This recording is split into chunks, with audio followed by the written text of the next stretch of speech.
ગુજરાતના દરેક નાગરિકોને અમે રાજ્ય સરકાર વતી ખાતરી આપવા માંગીએ છીએ કે ગુજરાત રાજ્યમાં પેટ્રોલ અને ડીઝલનો કોઈ પણ પ્રશ્ન નથી.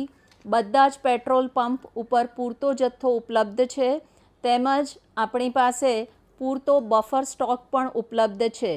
તેથી કોઈ પણ નાગરિકે બિલકુલ ગભરાવાની જરૂર નથી કે પેટ્રોલ પંપ બહાર કોઈ પણ કન્સર્નથી કોઈ પણ લાઈન લગાડવાની જરૂર નથી. જ્યારે પણ પેટ્રોલ ડીઝલનો જેટલો જથ્થો જોઈએ એ પૂરતા પ્રમાણમાં ઉપલબ્ધ છે.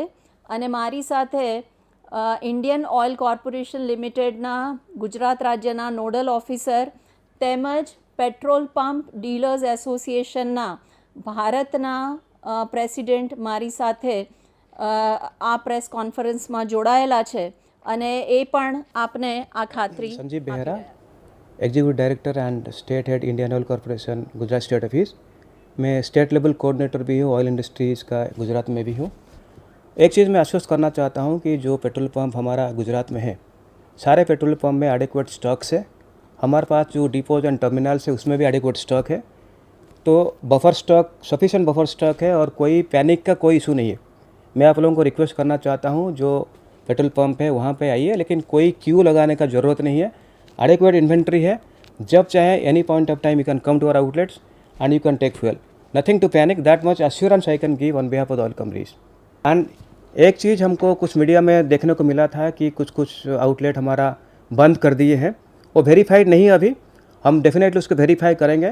इन केस कोई डीलर हमारा जो रूल्स एंड रेगुलेशंस है उसके अगेंस्ट में काम करता है और आउटलेट बंद कर दिया है, इन्वेंट्री होने के बाद भी स्टॉप कर दिया है, पब्लिक इनकन्वीनियंस हुआ है, definitely I assure will take definitely action. That much assurance I can give. આજે અમદાવાદમાં અને એક બે શહેરોમાં, ગુજરાતના એક બે શહેરોમાં જે પેટ્રોલ પંપ ઉપર પેટ્રોલ ડીઝલ લેવા માટે જે લાઈનો લાગી છે એ કેવળ ને કેવળ અફવા છે. અને એક પેટ્રોલ પંપ એસોસિએશનના ડીલરના એસોસિએશન તરીકે અને પ્રેસિડેન્ટ તરીકે હું આપને ખાતરી આપું છું કે ત્રણેય ઓઇલ કંપની તરફથી અમને પૂરતા પ્રમાણમાં જથ્થો મળે છે, બફર સ્ટોક પણ છે અને તેમને સપ્લાયના કામના કલાકો પણ વધાર્યા છે. જે 5 વાગ્યાનો સમય હતો એને બદલે પણ કામના કલાકો વધાર્યા છે, સપ્લાયનો જથ્થો પણ વધાર્યો છે. માટે પબ્લિકને જોઈએ એટલું પેટ્રોલ અને ડીઝલ મળે છે. અને આવી કોઈ પેનિક તમે ન કરશો, ખોટી અફવાઓમાં ન જોડાઓ. અત્યારે આપણે સાથ સહકાર આપીએ તો કોઈ આપણા ગુજરાતમાં પેટ્રોલ, હું ફરીવાર રિપીટ કરું છું કે પેટ્રોલ ડીઝલની ગુજરાત રાજ્યમાં કોઈ તકલીફ નથી. પબ્લિકને જોઈએ એટલું પેટ્રોલ અને ડીઝલ મળશે. જેમ આપણા ગુજરાત રાજ્યના એડિશનલ ચીફ સેક્રેટરી માનનીય શ્રી મોના કંદાર મેડમે પણ ખાસ આપણને આ બાબતે એશ્યોરન્સ આપ્યું છે. એસએલસી સાહેબ બેરા સાહેબે પણ એશ્યોરન્સ આપ્યું છે. આ આટલી મોટી બે ઓથોરિટી હોય અને એક એસોસિએશન તરફથી હું પણ આપને કહું છું કે મિત્રો, ભાઈઓ, કોઈ ચિંતા ન કરતા, જોઈએ એટલું પેટ્રોલ ડીઝલ મળશે.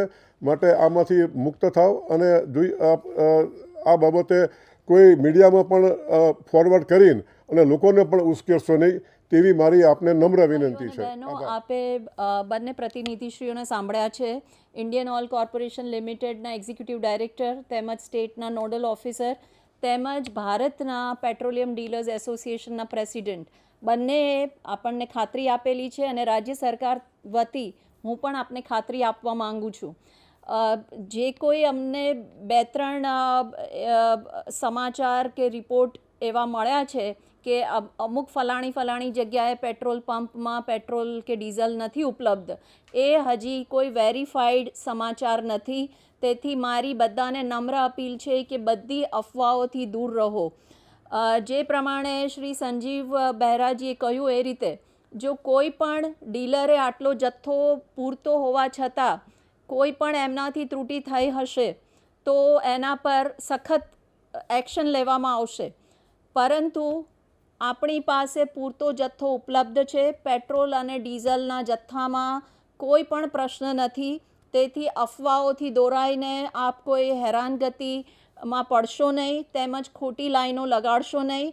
આપને જ્યારે પણ આપના વાહનમાં પેટ્રોલ કે ડીઝલ ભરાવવાની જરૂર હશે ત્યારે આપને જેટલા પેટ્રોલ પંપ છે ઓઇલ માર્કેટિંગ કંપનીઝના તે બધા જ પેટ્રોલ પંપમાંથી આપને જરૂર પ્રમાણે જથ્થો મળી રહે.